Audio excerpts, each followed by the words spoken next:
Picture yourself for a moment standing on a street corner in a major global city. Feel the thrum of energy, the relentless pulse of humanity. A river of people flows past, taxis jostle for position in a cacophony of horns, and skyscrapers pierce the clouds, testaments to human ambition. For more than half of the world's population, this is not a scene from a movie. This is daily life. The city. A beacon of opportunity, a hub of culture, a crucible of innovation. But look closer, peer into the alleyways, listen past the noise, feel the strain in the air. This incredible magnetic pull towards urban centers, coupled with a global population that has skyrocketed in the last century, has created one of the most profound and complex challenges of our time. We are living through the greatest migration in human history, not across borders, but from the countryside to the city. This relentless wave of urbanization, powered by the engine of a burgeoning global population, is reshaping our planet in ways we are only just beginning to comprehend. The very systems that support our lives, the water we drink, the food we eat, the roads we travel, the hospitals that heal us, are groaning under an unprecedented weight. In today's episode, we are venturing into the heart of this issue. We are going to explore the intertwined phenomena of overpopulation and urbanization and their staggering impact on our resources and infrastructure. This isn't a simple story of too many people in too little place. It's a complex web of social, economic, and environmental pressures. We'll be asking some critical questions. Can our planet truly sustain a population of 8, 9, or even 10 billion people? As our cities swell into sprawling megacities, how do we prevent them from collapsing under their own weight? And what happens when the demand for basic necessities outstrips our ability to supply them? So join me, my friends, as we examine the delicate balance between human progress and planetary limits. We'll investigate how cities are both the source of and the solution to some of our most pressing problems. This episode will serve as your primer, a foundational exploration of a topic that defines the 21st century. But let's be clear, this is a subject of immense complexity. A single conversation can only illuminate a fraction of the landscape. True understanding requires commitment to deeper reading, independent research, and critical thought. What I'm going to offer you today is a map of the territory and a lens through which to view it. The exploration is a collective responsibility. So if you're ready to grapple with one of the biggest social issues of our era, stay tuned. The future of our cities and indeed our world hangs in the balance.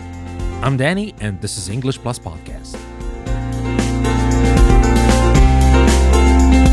Now, to understand the challenges we face today, we first need to appreciate two forces that are acting in concert: population growth and urbanization. For the vast majority of human history, our population was relatively stable and small. It took until the year 1804 for the world population to reach 1 billion. The second billion took only another century.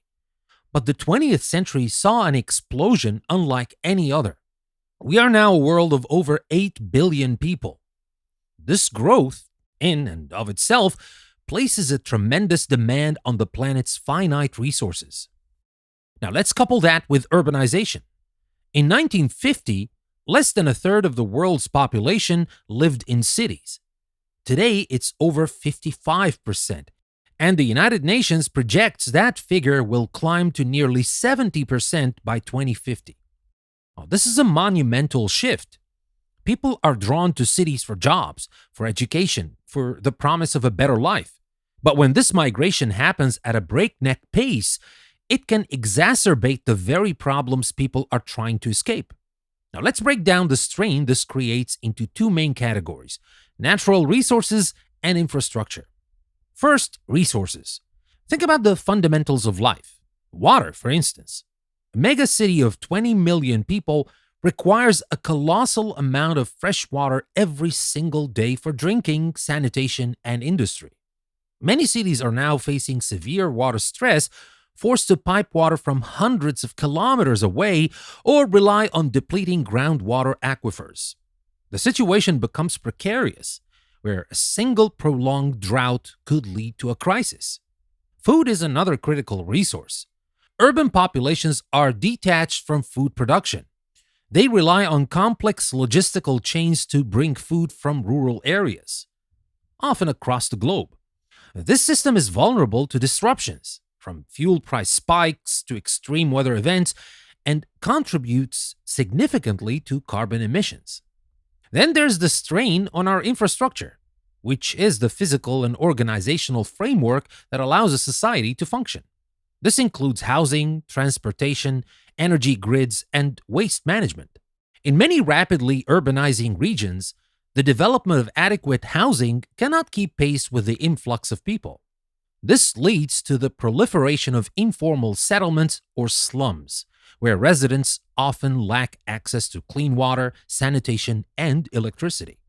These are not just pockets of poverty, they are symptoms of a systemic failure to plan for urban growth. Transportation becomes another daily battle.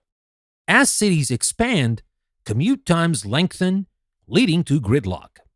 The image of cars stuck in traffic is more than just an annoyance.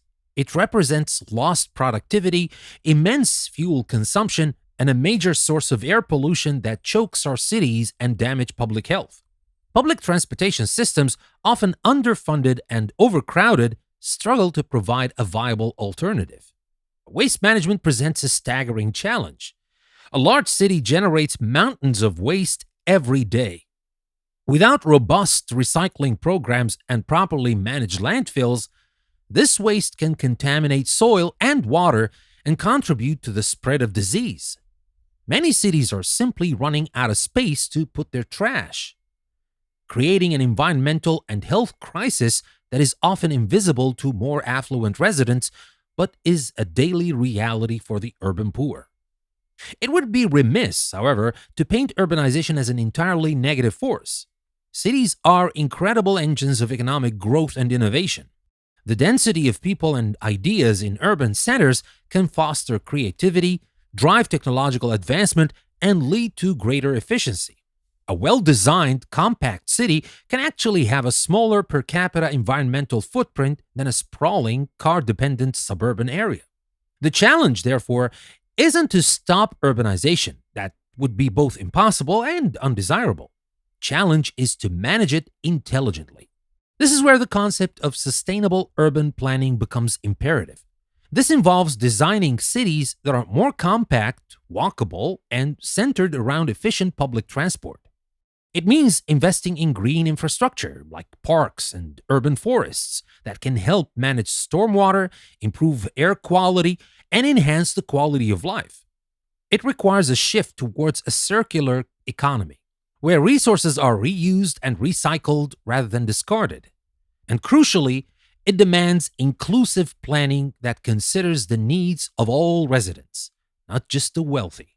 Solutions like vertical farming, smart grids for energy distribution, and policies that promote affordable housing are not futuristic fantasies.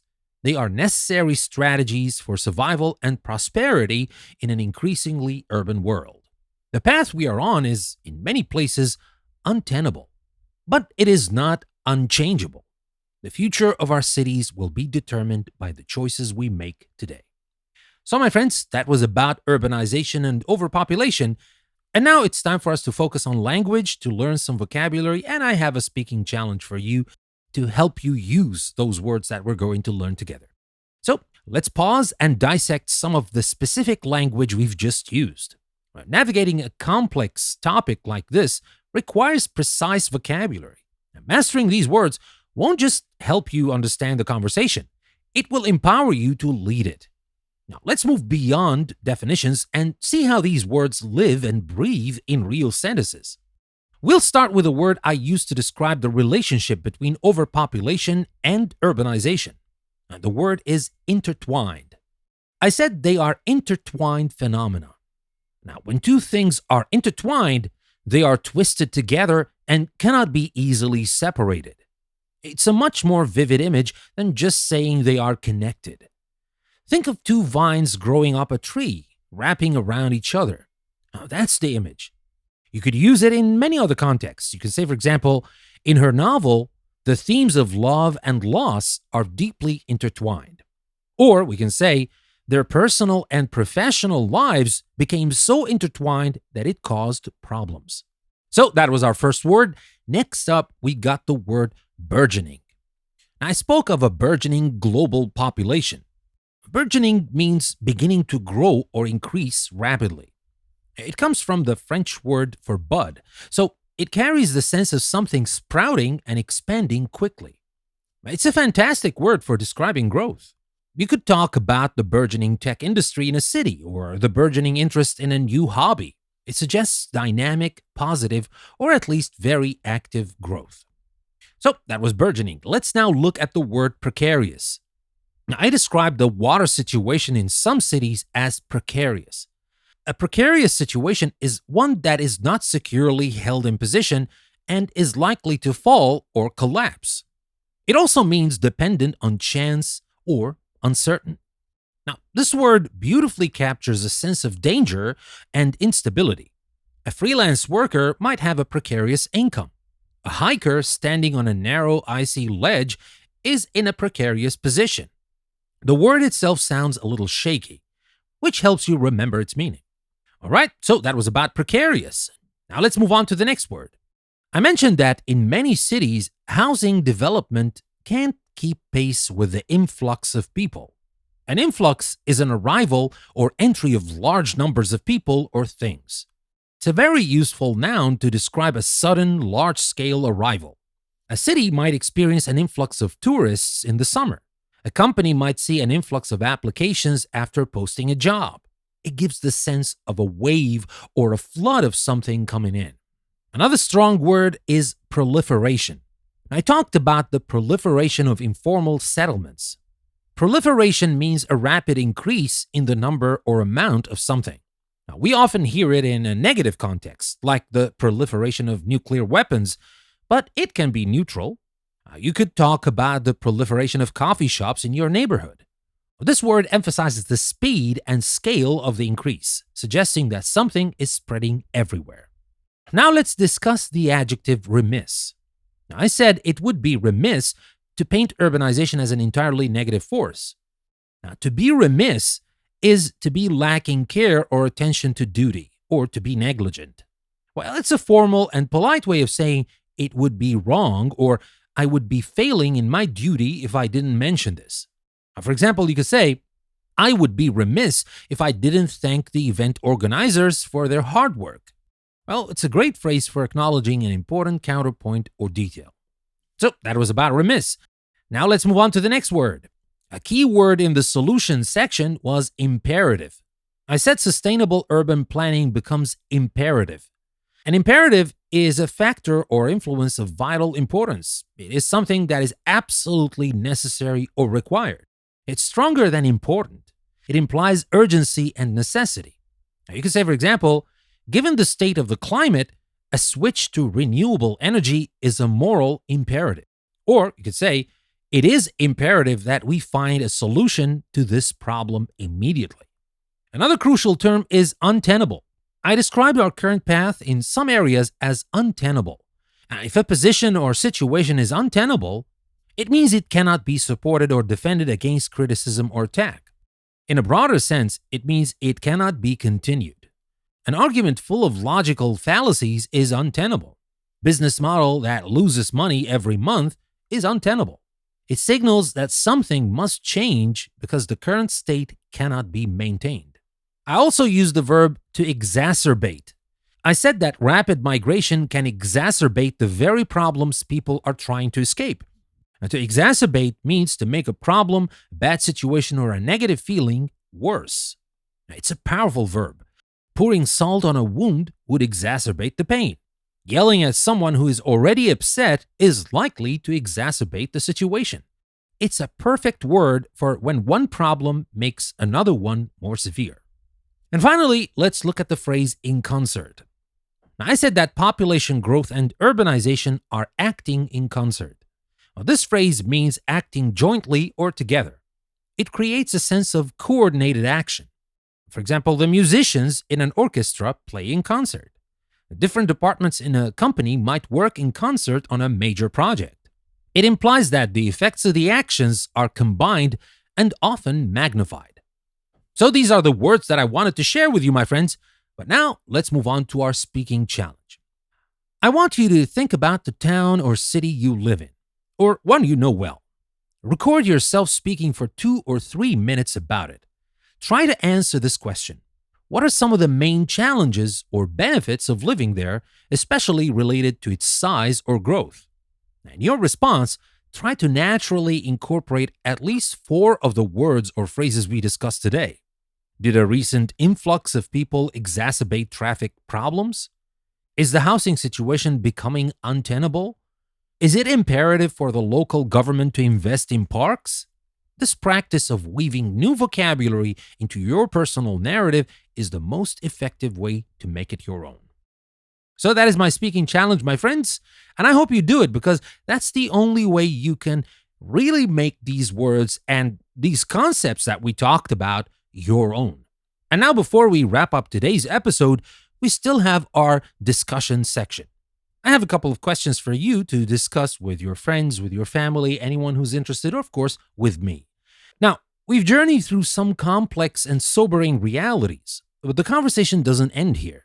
The future of our urban world is being written by us right now. To spur further thought and discussion, here are some questions for you to consider. I'd love to see your insights in the comments section if you like, or at least talk about it to anybody. Even as I said before, to artificial intelligence. Have a conversation with artificial intelligence if you can't find anybody to have a conversation with. If you can't anybody to talk to about this topic. It's very useful, and you can control the conversation and have it go the way you want. But anyway, let's talk about the questions that I want to share with you, the things I want you to discuss. Let me start with my first question. How has urbanization personally affected you or your community? Now, think about the changes you've witnessed firsthand. Has your town grown? Have new businesses or housing developments appeared? Consider both the positive and negative impacts. Has it brought more opportunities, or has it led to issues like increased traffic, loss of green space, or a strained sense of community? So that was my first question. Now, my second question. Of all the strains on infrastructure, housing, transport, water, waste, which do you believe is the most critical to solve first and why? Now, this forces you to prioritize. Now, while all these issues are intertwined, which one do you see as the foundational problem? For example, one can argue that solving the housing crisis is key, because without stable housing, it's difficult for people to access jobs and education. Another might argue that securing a sustainable water supply is the most fundamental need of all. Well, choose whatever you want, but defend your choice. Say why. And now let's move on to the next question. What is one innovative or creative solution you've seen or heard of that a city is using to become more sustainable? Let's focus on the positive. Research a specific project or policy. It could be anything from a sponge city concept designed to absorb rainwater in China to Paris's plan to become a 15-minute city where all necessities are accessible by a short walk or bike ride. Describe the solution and why you find it inspiring. And now the next question. Is it possible to have continued economic growth without exacerbating environmental and resource problems? Well, this is a fundamental debate. Explore the concept of decoupling, where an economy can grow without a parallel increase in resource use and carbon emissions. Is this a realistic goal or just a fantasy? Discuss the role of technology, policy, and potential changes in our definition of what growth and progress even mean. And now my final question. What role should the individual play in addressing the challenges of urbanization? What power do we have? Now, it's easy to feel powerless in the face of such massive global trends. But what is the scope of individual responsibility? Consider the impact of our consumption choices, our transportation methods, our political engagement, and our involvement in local community initiatives. How can small, collective actions contribute to building better, more sustainable cities? So, These are my questions for you, and on that note of individual action, we bring our discussion to a close. Now, we've journeyed from the crowded street corner to the systemic pressures on our planet's resources, exploring the intertwined forces of overpopulation and urbanization. The challenges are, without a doubt, monumental, but so is human ingenuity. The key takeaway should not be despair, but a sense of urgent, informed purpose. The future of our cities is not yet written. Now, to continue this vital conversation and keep sharpening your English skills, I invite you to become a fully fledged member of the English Plus community. You can find transcripts, vocabulary lists, and join the discussion based on today's questions on our website, EnglishPlusPodcast.com.